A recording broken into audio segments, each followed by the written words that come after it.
Welcome back to The Breakdown with me, NLW. It's a daily podcast on macro, Bitcoin, and the big picture power shifts remaking our world.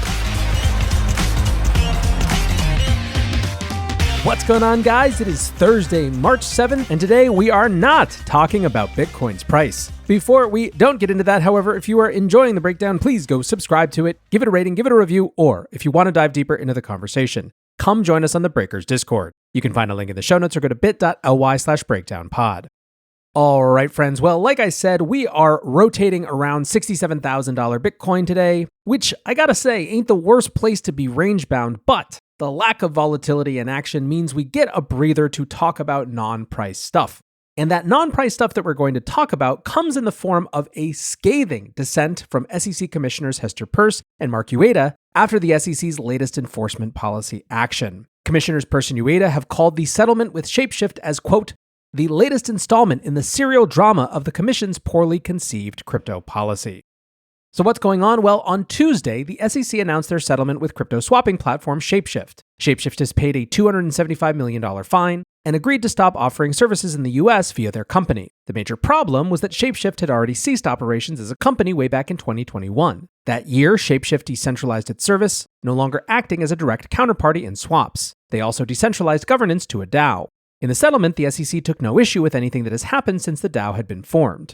The key allegation was that ShapeShift had operated as an unregistered securities dealer, but as you might expect, the SEC failed to name a single crypto token on the platform that they consider to be a security. ShapeShift continues to operate as normal in the US, and the settlement was widely viewed as the SEC accepting a fairly weak deal to avoid fighting yet another uphill court battle. Peirce and Uyeda called out the obvious problem with such an ambiguous approach to enforcement, writing, ShapeShift is in trouble because the Commission, nearly 10 years after ShapeShift's platform started trading, and more than 3 years after it changed its business model, now contends that some unidentified number of the 79 crypto assets it traded between 2014 and 2021 were investment contracts without explaining why. Notably, the Commission does not allege any harm. ShapeShift and its customers voluntarily transacted, and the order nowhere alleges that ShapeShift defrauded its customers. The commissioners highlighted that without any rules or guidance in place, ShapeShift could hardly be expected to guess how the SEC might consider crypto assets. They added, perhaps that ambiguity is exactly the result the commission wants. Now, the next person who comes up with an idea for building something to help other people buy or sell crypto will think twice. Why spend time and effort creating something only to face an enforcement action 10 years later?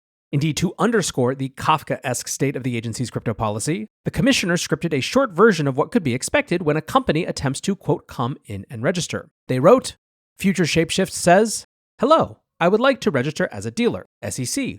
Why? Future ShapeShift. Because I think some of the assets that I plan to deal might be deemed at some point by the SEC to be securities. SEC. Which ones? Future ShapeShift. I'm not sure because I can't really understand what criteria you use to decide whether a token offering is a securities transaction and, if it is, whether the token that was the subject of the investment contract remains a security in secondary market transactions. SEC. Well, if you don't know whether you're dealing in securities, you can't register. And by the way, if some of the assets you're dealing in are not securities, you also can't register. Future ShapeShift. So can you help us think through which assets are securities? SEC. No, we suggest you read the 2017 DAO report, and it will all be clear to you. You can also look at our enforcement actions if you want. Future ShapeShift. I read it, and I've read about your enforcement actions. I still have questions. SEC. Hire a lawyer. Future ShapeShift. I did, and the lawyer has even more questions. SEC. Sorry, we can't help any more than we already have. We don't give legal advice. Today's episode is brought to you by Kraken.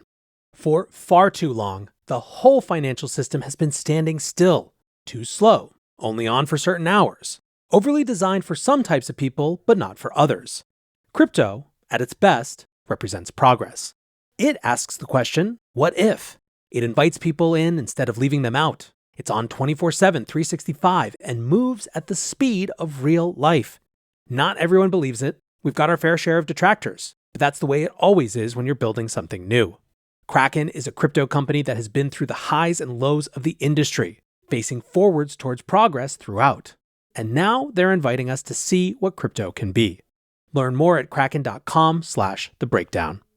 Disclaimer, not investment advice. Crypto trading involves risk of loss. Cryptocurrency services are provided to U.S. and U.S. territory customers by Payward Ventures Inc., PVI, DBA, Kraken. Hello, breakers. Today's episode is sponsored by Ledger.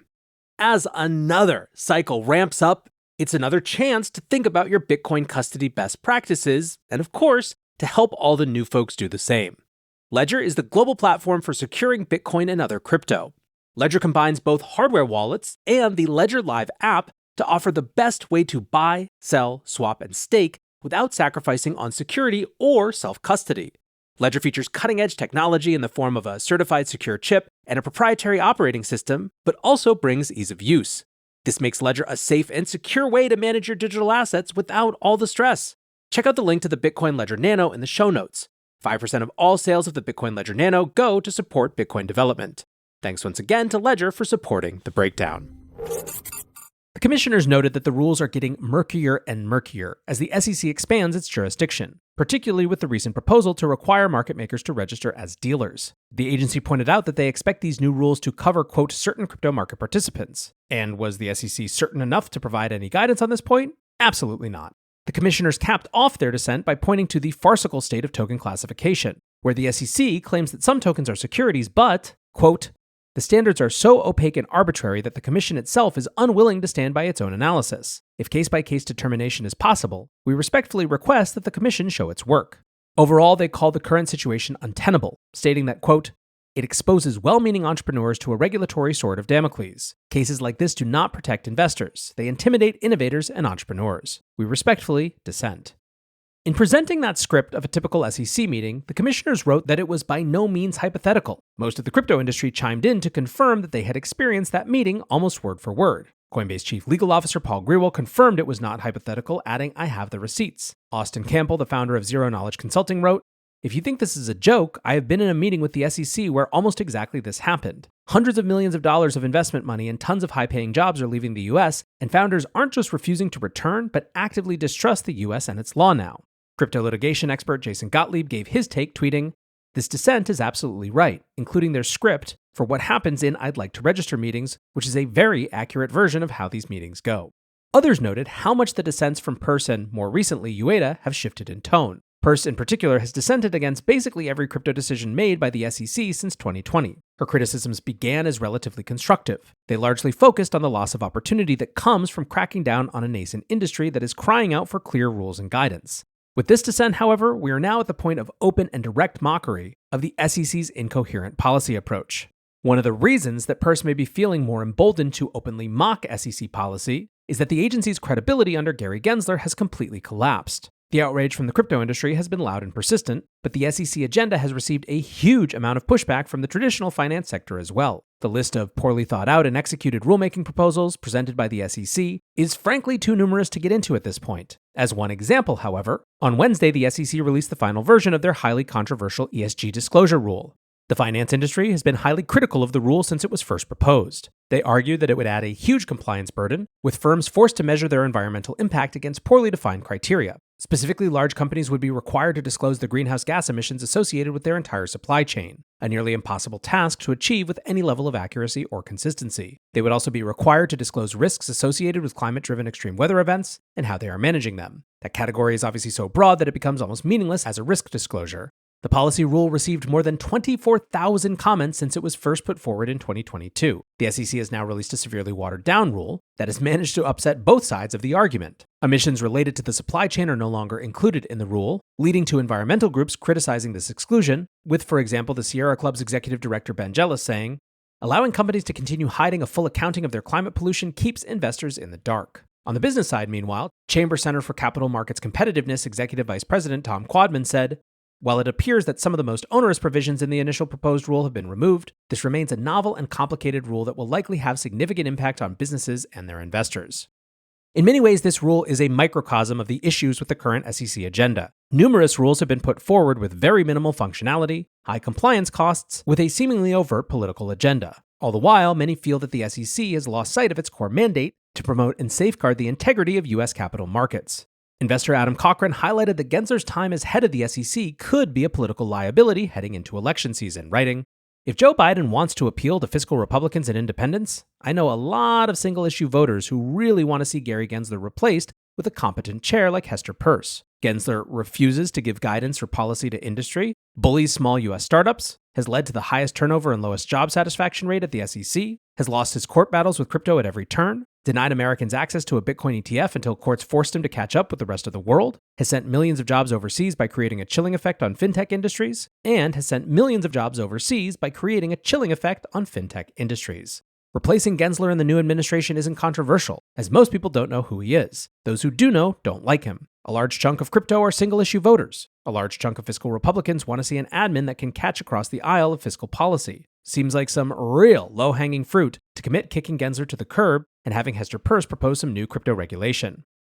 Moving over to the other office in Washington, the CFTC, CFTC Chair Rostin Benham appeared at the House Agriculture Committee on Wednesday for the annual agency budget and oversight hearing. Crypto was clearly a major topic, with Benham urging Congress to act, stating, "We need to fill the gap in crypto regulation, specifically around Bitcoin, which clearly is a commodity. Here are two of the largest tokens making up approximately 60 to 70% of the whole market capitalization." This referred to spot Bitcoin and Ethereum markets, which currently have no regulator with rulemaking authority over them. There was some concern expressed by Democrat members that the currently proposed legislation isn't comprehensive enough, specifically that it stays silent on DeFi regulation. Benham's broad opinion was that time is of the essence to get something passed, even if it's imperfect. He didn't want to slow down the lawmaking process for the sake of covering DeFi, which he viewed as a relatively niche portion of the industry. Benham also noted that many crypto firms are heading overseas because other jurisdictions have been working hard to clarify their regulatory structure in recent years. Other Democrats were concerned that regulatory clarity would provide legitimacy to the industry. Benham was of the opinion that the subjective value of an asset class in the eyes of lawmakers should have no role in deciding to protect investors with regulation, adding, "The lack of legislation addressing the regulatory gap over the digital commodity asset spot market has not hindered the public's enthusiasm for digital assets, and I continue to believe Congress must act." Benham pointed out that we are entering another crypto cycle, which he called a, quote, period of irrational exuberance. He suggested there is no time for Congress to sit on their hands, saying, "This notion of crypto going away, I think, is just a false narrative." He continued, "There is real persistent adoption and demand from Americans to invest in this asset. Every minute that goes by is a new investor who is potentially going to lose money." If legislation is passed, Benham was confident that the CFTC could stand up a regulatory framework within 12 months. Benham pointed out that the majority of CFTC enforcement is now focused on crypto firms and protocols, and suggested that clearer rules could help reduce investor harm proactively. One quite interesting portion of the hearing was a question from Committee Chairman Glenn Thompson dealing with the classification of Ethereum. Thompson raised the controversy surrounding Prometheum. The super short recap is that Prometheum is the only crypto firm, big air quotes on that one by the way, to successfully register as a special purpose broker-dealer with the SEC. They haven't launched any products so far, but recently announced they would begin an Ethereum custody service. As part of this process, Prometheum self-assessed Ethereum to be a security token. Many believe that Prometheum is working with the SEC to present an example that regulatory compliance is possible for crypto firms. In that frame of thinking, there is a concern that the SEC could leverage this classification of Ethereum as a security to deny the ETF.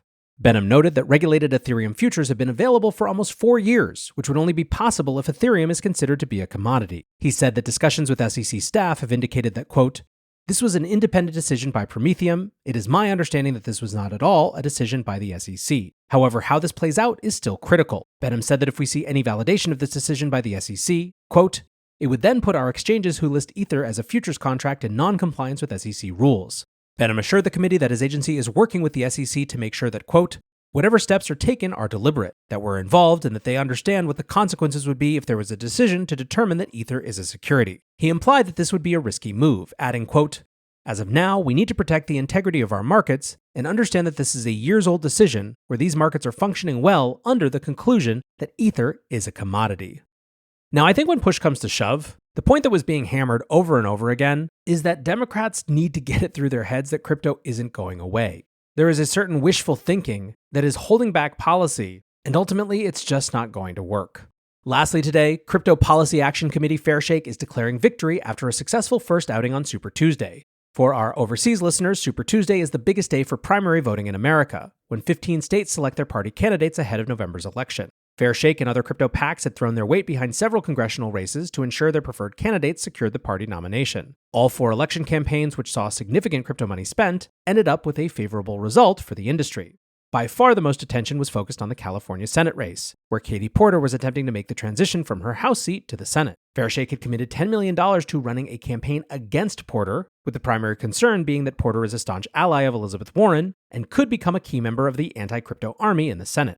Porter fell far short of her ambitions, running a distant third at the polling booth. She did not take this well, claiming that her gigantic defeat was not of her own making, but rather due to, quote, billionaires spending millions to rig this election.